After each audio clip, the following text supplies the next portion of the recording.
Hi, I'm Jason Gray. Have you ever wondered what makes a thought really stick in someone's mind? Or why you remember a certain song or part of a movie? Or would you like to be more effective with your speeches, your pitches, or your marketing materials? If you had any of these thoughts, then stay tuned for this week's book breakdown.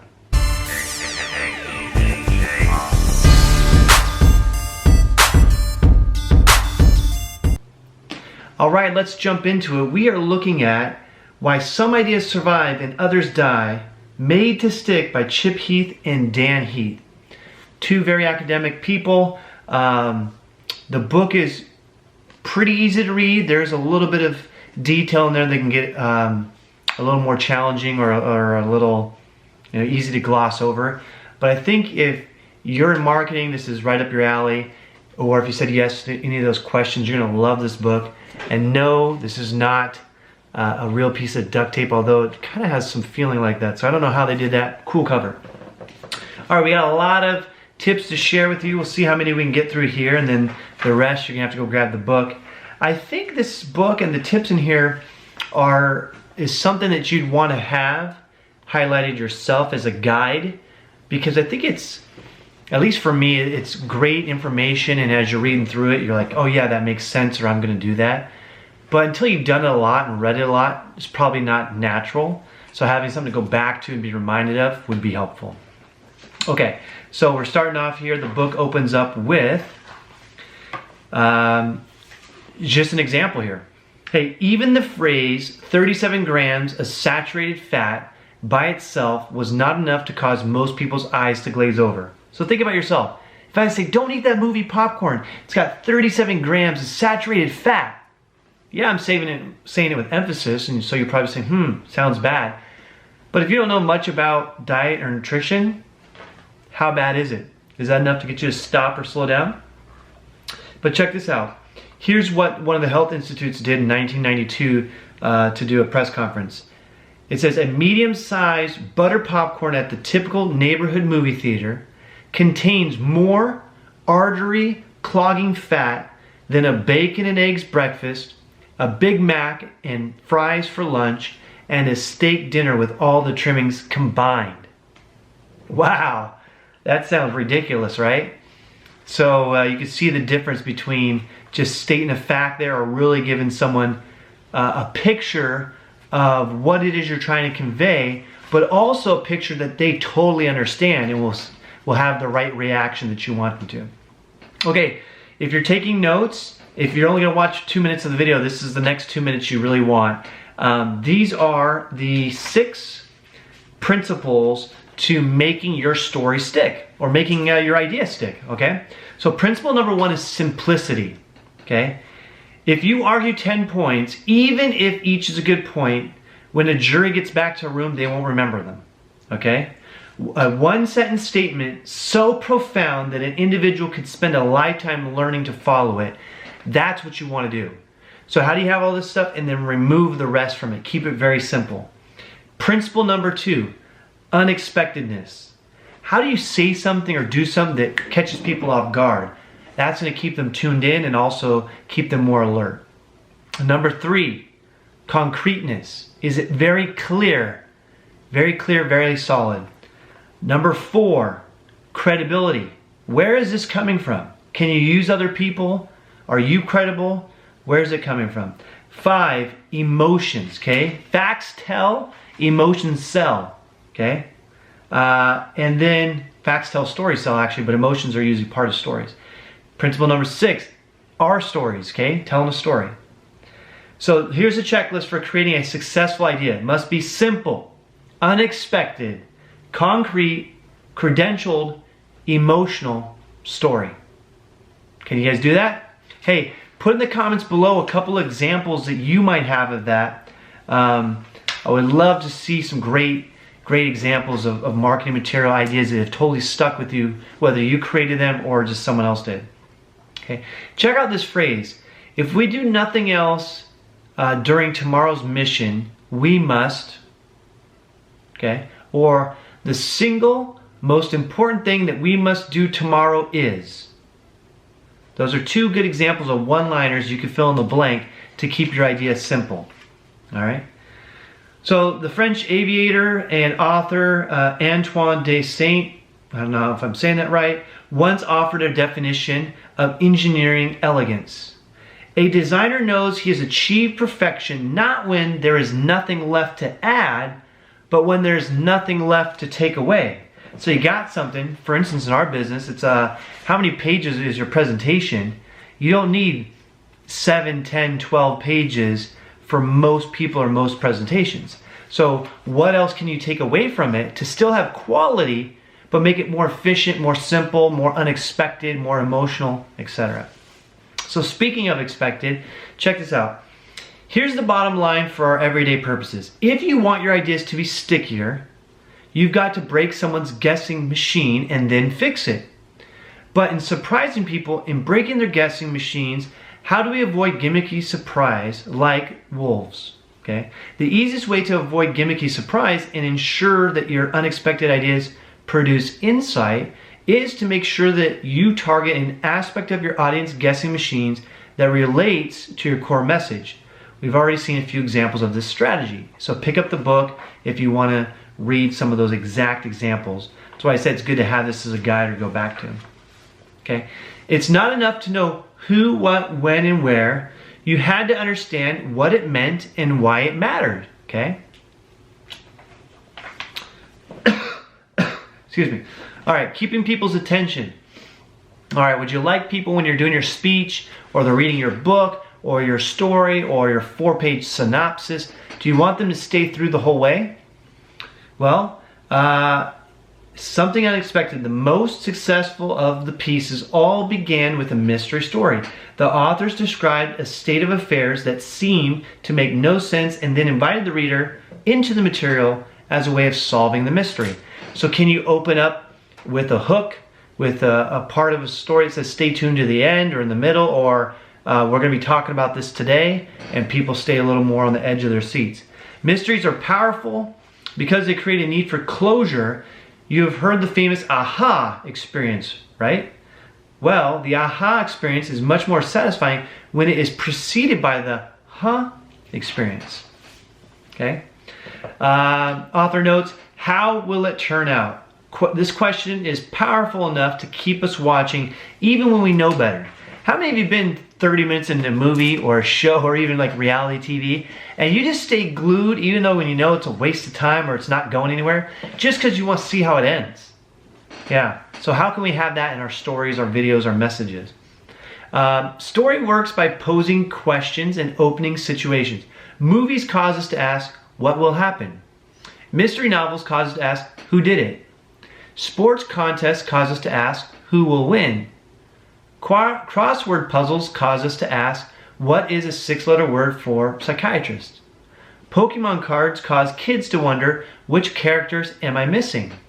So one important implication of the gap theory is that we need to open gaps before we close them. Our tendency is to tell people the facts. First, though, they must realize they need the facts. The trick to convincing people that they need our message, according to Lowenstein, is to first highlight some specific knowledge that they're missing. Great example for that, guys. In our business, you know, we're talking financial services and practices and education, and a lot of people are aware of certain concepts. Let's say like a stock or a bond, or they've heard of Dave Ramsey or debt stacking. So if we just say, are you familiar with this? Have you heard of this? Do you know this? A lot of times people say, So we can open up that gap by saying, great, so just as a quick refresher, tell me how the Rule of 72 works. Oh, great, so you're familiar with debt stacking. Are you doing that? Excellent, so how is yours ordered? And why did you pick that order? See, if now people say, oh, well, I'm aware of it, or I think it's like this. Now there's the gap, and guess what they do? They're drawn back in, and now they're ready to listen for the actual solution or to see the value you bring, okay? The news teaser approach can be used with all sorts of ideas. To make our communications more effective, we need to shift our thinking from what information do I need to convey to what questions do I want my audience to ask, okay? And those, I think, are rhetorical, questions they'll be asking themselves along the way, like we pointed out earlier. Here's what you know, now here's what you're missing, Okay, that's to sum it up. That's kind of the unexpected. All right, some good tips in here, guys.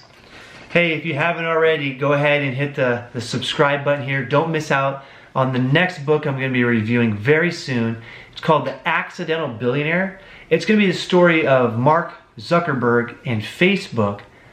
Pretty interesting, pretty entertaining. If you don't mind the F-bomb dropped in there once in a while for the author's artistic insights there, it's a good book. Okay, check this out. At the start of class, so here's an experiment where a teacher was showing people and proving a point, and at the start of the class the next day, Elliot walked into the classroom and announced that she had been wrong. It was actually the brown-eyed children that were inferior. Okay? This reversal of fortune was embraced instantly. A shout of glee went up from the blue-eyed kids as they ran to place collars on the lesser brown-eyed counterparts. On the day when they were in the inferior group, students described themselves as sad, bad, stupid, and mean. When we were down, one boy said, his voice cracking, it felt like everything bad was happening to us.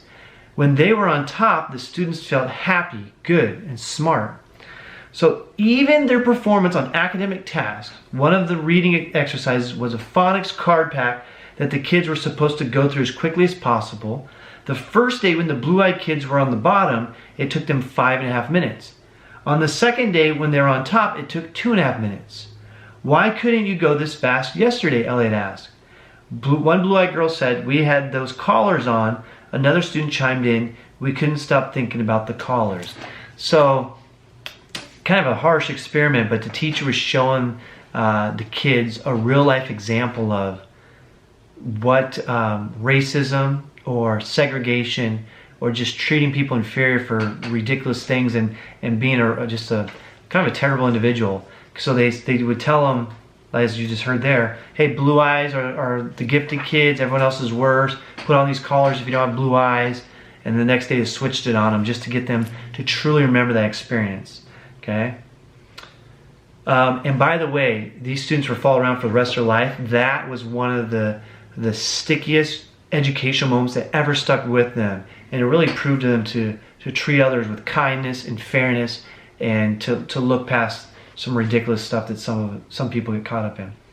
Another experiment in here was there was 2 different exhibits of HP, Hewlett-Packard, and Disney doing a collaboration.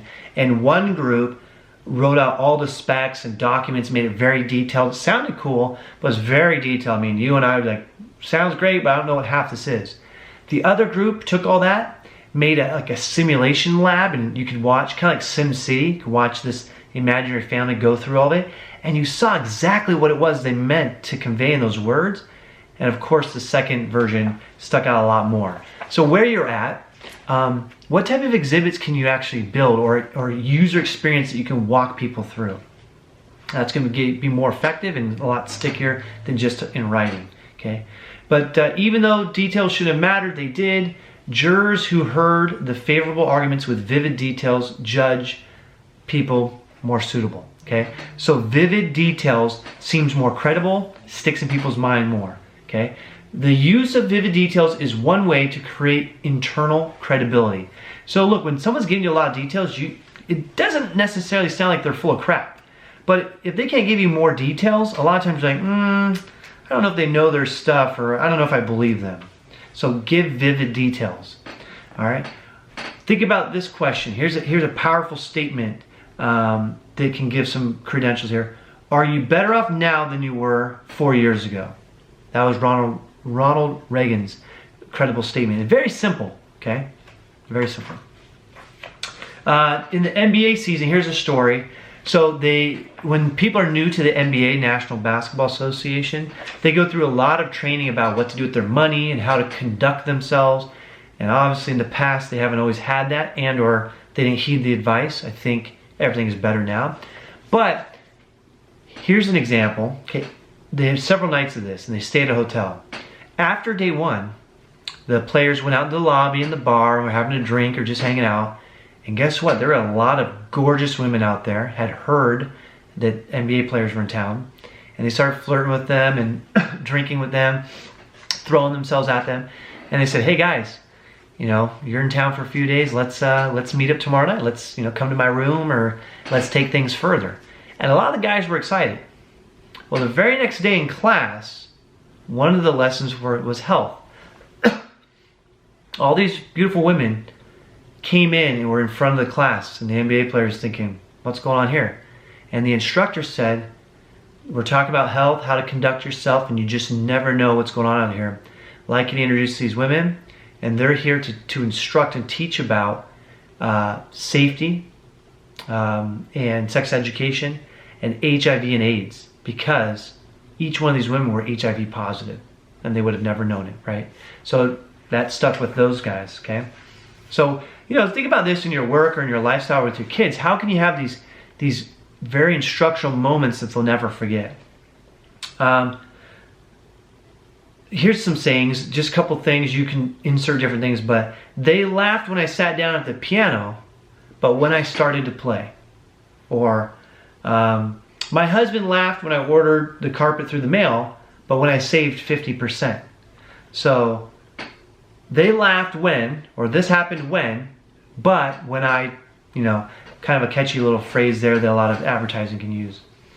Hey, the most frequent reason for unsuccessful advertising and advertisers who are so full of their own accomplishment, the world's best this and that they forget to tell us why we should buy. An old advertising maxim says you got to spell out the benefits of the benefit. In other words, people don't buy a 1/4-inch drill bit. They buy 1/4-inch holes so they can hang their children's pictures. All right, so what is the true benefit, not the feature, okay? Don't say people will enjoy a sense of security when they use Goodyear tires. Say you enjoy a sense of security when you use Goodyear tires. So the word you is very powerful. Let me give you from the book 2 paragraphs here. Similar content, see which one you like best. Okay, number 1. CATV will provide a broader entertainment and informational service to its subscribers. Used properly, a person can plan in advance to enjoy events offered. Instead of spending money on the babysitter and gas and putting up with the hassles of going out, more time can be spent at home with family, alone, or with friends. Okay, that's one excerpt about new cable TV coming. Number 2. Take a moment and imagine how CATV will provide you with a broader entertainment and informational service. When you use it properly, you will be able to plan in advance which of the events offered you wish to enjoy. Take a moment and think of how, instead of spending money on the babysitter and gas, and then having to put up with the hassles of going out, you will be able to spend your time at home with your family, alone, or with your friends. Did you like number 1 or number 2 better? Well, number 2 sticks out to almost everyone because while it's similar content, it's making it personalized. It's saying you a lot of times as opposed to a person, okay? So the homeowners who imagine themselves subscribing to cable subscribed at a rate of 47% or 27% more. Does imagining it make it so? The answer is yes. So getting people to imagine. All right? Imagine, imagine, imagine. Needs and desires that people try to fulfill, okay? Here's some things that people want to fulfill. Transcendence. Help others realize their potential. Self-actualization, aesthetics, learning, self-esteem, belonging, security, and physical. Okay? Those are Maslow's hierarchy of needs. We found out that you don't necessarily need to do them from the ground up. You need to hit all of them. All right?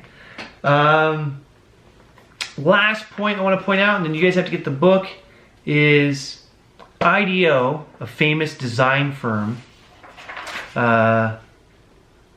would